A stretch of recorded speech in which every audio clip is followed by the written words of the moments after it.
Hey guys, and welcome back to our channel Tech AI. In this tutorial, we're gonna look at how to delete your artwork that you have published in Wombo Dream. Now let us begin. Do note that I have already logged into my account. In case you have not, do it right now. It's quite easy. In case you don't know how to, well, worry not. We have created a tutorial regarding that as well. Now let's simply look at how to delete our artwork. Initially, to do that, what you guys need to do is simply go to your profile. At the bottom right, you can see the profile button. Click on it.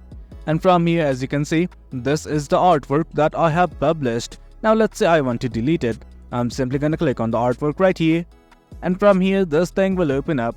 At the top, you can see a button like this. That is more. Click on it. Now it's gonna give you a few options.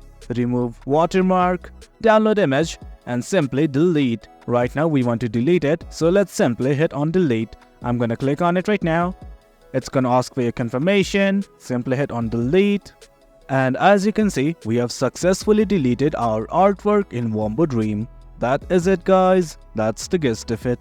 Hope you guys found this video informative, and for more content like this, do remember to hit like, share and subscribe. Your support fuels us. Until next time, thank you.